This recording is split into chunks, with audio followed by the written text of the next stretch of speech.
All right, so I just got all of my organic frozen, it's a peas, carrots, green beans, and corn mix. I had 5 pounds of frozen that I got from Azure, and I dehydrated them and they all fit. So these are organic mixed vegetables that I got from Azure Standard. I want to say I probably got these maybe 3 months ago. And I need space in my freezer. I have some things in there and I need to get them cleared out. And so what I'm going to do with these is I am going to put them on my Consori food dehydrator trays. And I am going to put them in the dehydrator on 145 or temperature 145 degrees. I'm going to dehydrate for roughly about 8 hours, probably about 6 hours. I'll start checking.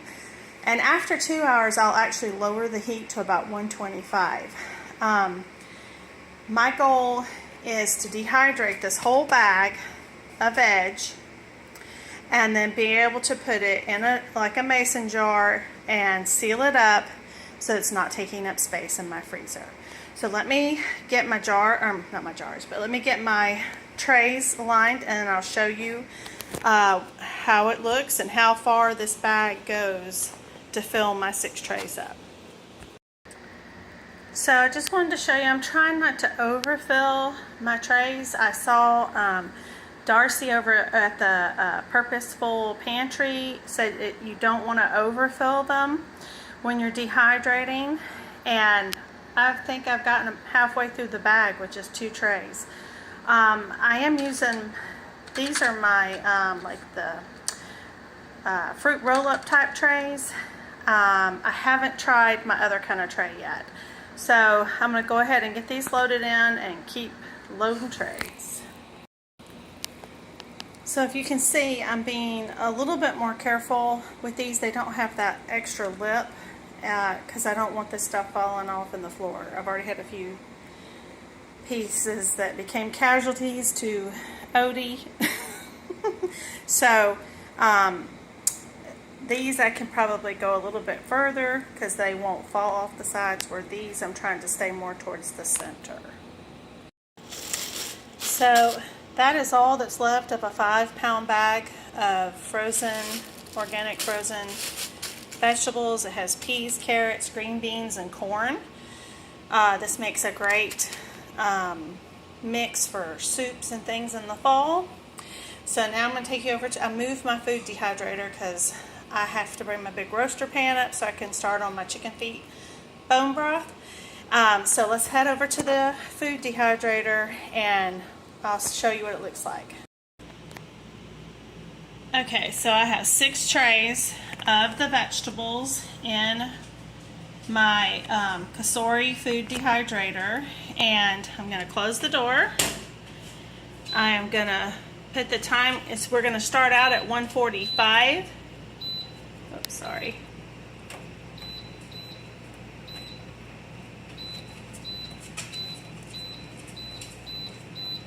And we're going to start it for 2 hours, and then at the end of the 2 hours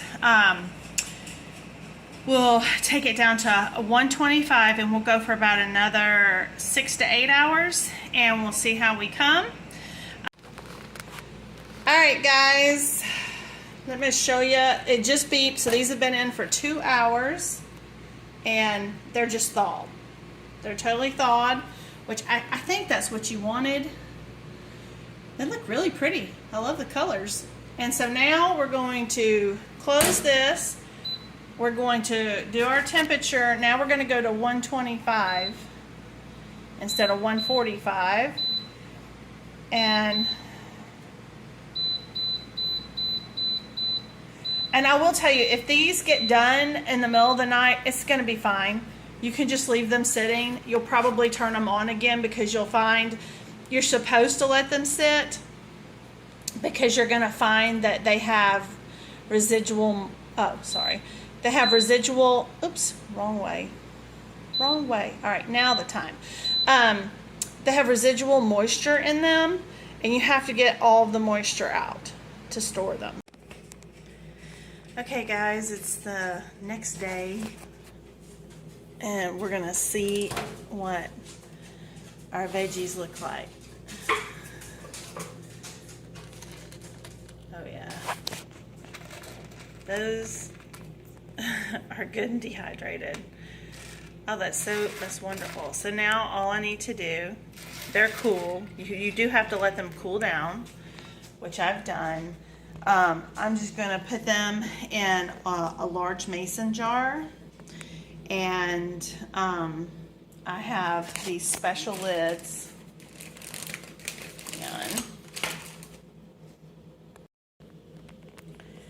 I have these special lids. They're a wide mouth, but they have like this is like some kind of plastic seal in them. And I got these, I'm pretty sure I got these off of Amazon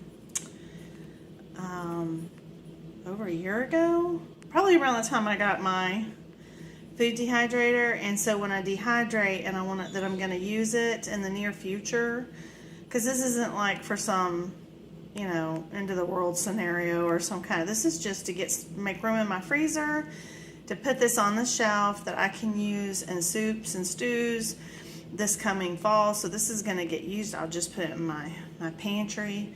And this, to me, this works really well. It keeps things fresh. I'm not going to put an oxygen absorber. If you were going to probably do something a little bit more long term, then you probably would do that.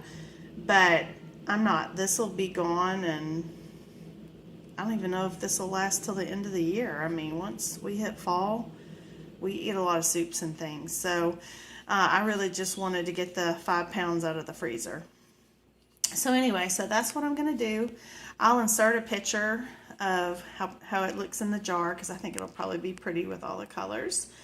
And this was super easy. And I didn't have to blanch these because they'd already been flash frozen, which this may be the outside of things I grow, or getting, you know, like apples from Elijah this fall. I do like to dry those.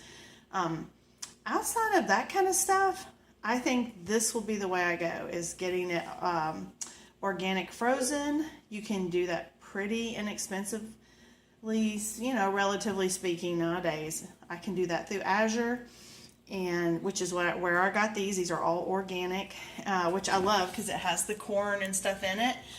And that's probably going to be the way I go, because why not? I mean, that's a whole lot easier. This was super easy. I didn't have to cut anything. I just put it in here, turned it on, and I think it ended up going 12 hours, I want to say, because I did the 2 hours. Yeah, I think it ended up being 12 hours. I mean, it stopped in the night. So I'm going to say 12 hours, or 10 to 12 hours. But anyway, this is the way to go. I started at 145 for 2 hours. And then we changed the temperature to 125, and the remaining 8 hours was on the 125. And they're all done. They all fit in this one quart size mason jar. It's all the way to the rim. And so that's a whole lot less space. So anyway, just wanted to show you what that looked like. I hope you have a great night. Bye.